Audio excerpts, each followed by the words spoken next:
dia, né? Vamos iniciar mais um evangelho.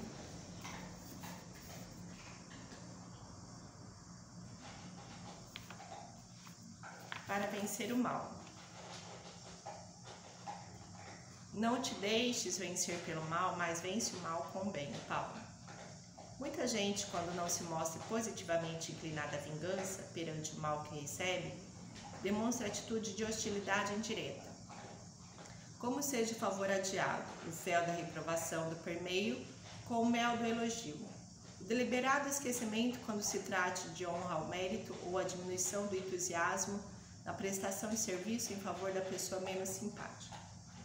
Entretanto, para vencer o mal, não basta essa meia bondade, peculiar a quantos se devotam a desculpa cortês, sem adesão do campo íntimo.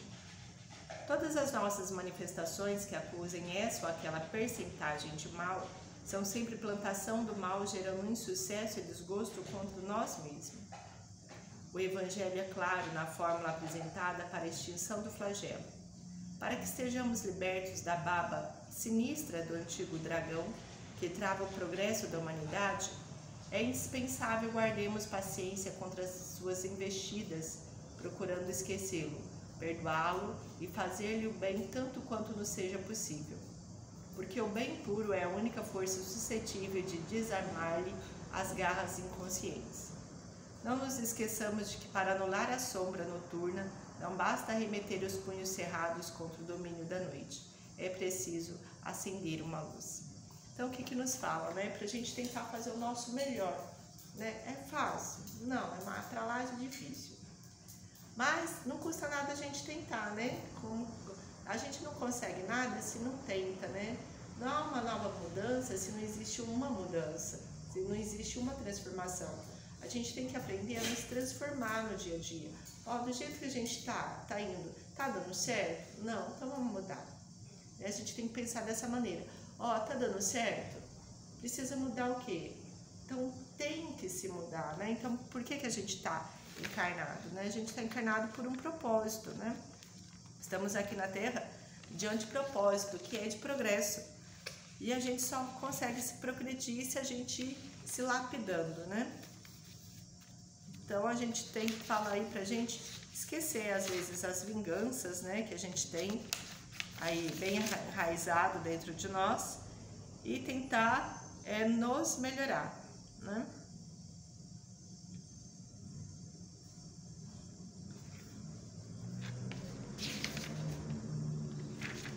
Então aqui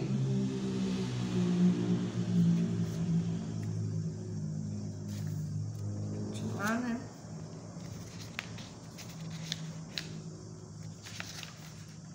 A nossa leitura.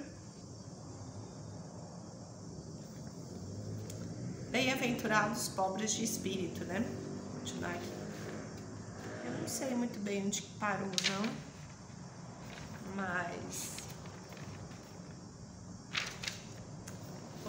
vamos dar uma olhadinha aqui. Deixa eu dar uma olhadinha onde parou.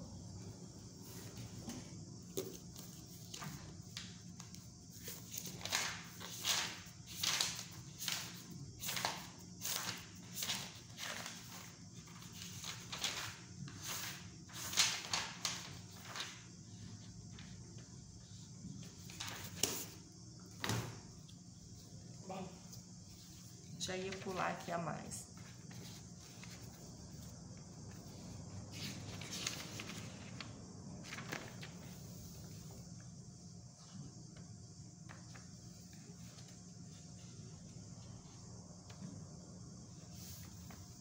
Se a gente viu, a gente veio de novo, né?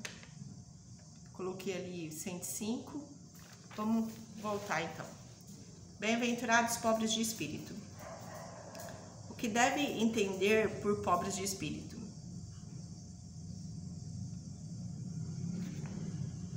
Ah, sim, a gente já viu essa parte, né? Então, quer dizer, pobres de espírito na época que Jesus falava eram os menos arrogantes da época, né? Porque naquela época lá a arrogância predominava, né? Hoje também tem, né?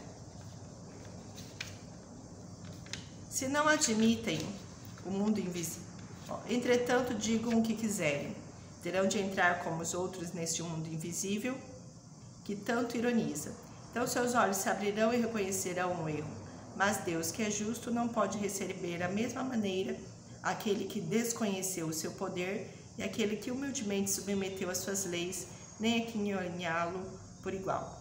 Então, quando a gente desencarna, né, nosso espírito vai de acordo, né, com a nossa onda vibratória, né? Então, o que a gente faz na Terra é exatamente aonde a gente vai parar. Se a gente estiver desencarnando com uma energia negativa, a gente vai para lugares negativos. E com uma energia positiva, a gente vai para lugares mais positivos. E é isso que nos fala, né? Que no fim, aqui cada um vai de acordo com seus atos e as suas atitudes, né?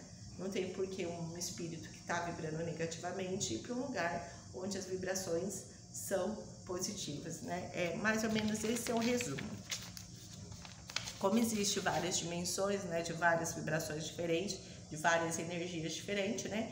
É o que muita gente fala, vários céus e vários infernos. Ao dizer que o reino dos céus é para os simples, Jesus ensina que ninguém será nele admitido sem a simplicidade de coração e a humildade de espírito. Que o ignorante que possui essas qualidades será preferido ao sábio que acreditar mais em si mesmo do que em Deus. Em todas as circunstâncias, ele coloca a humildade entre as virtudes que nos aproximam de Deus e o orgulho entre os vícios que dele nos afastam. E isso por uma razão muito natural, pois a humildade é uma altitude de submissão a Deus, enquanto o orgulho é a revolta contra ela. Quando fala humildade, gente, não estamos falando de pessoas que nada fazem, né? Estamos falando de humildade de não querer se sobrepor ao ser humano. Mas a partir da hora que nós estamos na Terra, nós estamos aqui para fazer algo, né? Para fazer algo ao nosso semelhante e a nós mesmos, né? Ele mais vale, portanto, para a felicidade do homem ser pobre de espírito, no sentido mundano e rico de qualidades morais. Quem se elevar será rebaixado. Naquela hora chegaram-se a Jesus os seus discípulos, dizendo: quem é o maior no reino dos céus? E Jesus, chamando o menino, o pôs no meio deles e disse: na verdade vos digo que se não fizerdes como meninos, não entrarei no reino dos céus. Por que nesse caso? Porque o que você manda a criança fazer, ela faz. Então, se fala, faça o bem, se você não fizer, você não entra no reino dos céus. Então, praticamente quase nenhum de nós, né, é que nem uma criança. Obedece aí na íntegra o que é certo e o que é errado. Todo aquele, pois, que se humilhar e se fizer pequeno como este menino, esse será o maior no reino dos céus. E o que receber em meu nome um menino como este, a mim é que recebe. Então se chegou a ele a mãe dos filhos de Zebedeu com os seus filhos, adorando, pedindo-lhe alguma coisa. Ele lhe disse: que queres? Respondeu ela: dizes a estes meus 2 filhos que se assentem no teu reino, uma à tua direita e outra à tua esquerda. E respondendo Jesus disse: não sabeis o que pedes, pois vós beber o cálice que eu hei de beber? Disseram-lhes eles: podemos. Ele lhes disse: é verdade que haveis de beber o meu cálice, mas pelo que me toca a terdes assento à minha direita ou à minha esquerda, não me pertence conceder-vos, mas isso é para aqueles a quem meu Pai o tem preparado. Então, é verdade que haveis de beber o meu cálice. Quando eu acho que Jesus falou isso, né? Porque fala, é verdade que você vai sofrer muito até você se reencarnar, né? Até você se evoluir, né? Praticamente ele diz isso, né? É verdade, até um espírito se evoluir, ele vai sofrer bastante, né? Mas se vai estar num lugar já evoluído ou não, já é outros 500, né? E quando os 10 ouviram isso, indignaram-se contra os 2 irmãos. Mas Jesus os chamou a si e lhes disse: sabeis que os príncipes das nações dominam os seus vassalos, e que os maiores exercitam sobre esses o seu poder. Não será assim entre vós, mas aquele que quiser ser o maior, esse seja o vosso servidor. E o que entre vós quiser ser o primeiro, seja o vosso escravo. Assim como o Filho do Homem, que não veio para ser servido, mas para servir e para dar a sua vida em redenção de muitos. O que nos fala, né? Que quando nós vemos ao planeta Terra, né, nossa intenção, ela é de melhorar o planeta, né? Compartilhar os nossos exercícios, as nossas ideias. Por isso que falo nesse caso, né, que a gente não está aqui para ser servido, e sim para servir. Né? Um cientista, né? Um doutor, o que ele nada faz? Ele salva muitas pessoas, um dentista arruma muitos dentes, um cozinheiro cozinha para muitas pessoas. Então nós estamos aqui nesse planeta, né? Para estar sempre compartilhando, né? Com as outras pessoas, né? Não sendo servido, mas servindo, né? Um pintor pinta várias casas, né? Se a gente parar e pensar, a gente está aqui sempre para compartilhar as nossas ideias, nossos aprendizados, né? Com os outros semelhantes. Porque é assim que funciona no mundo, né? A gente precisa de compartilhamento.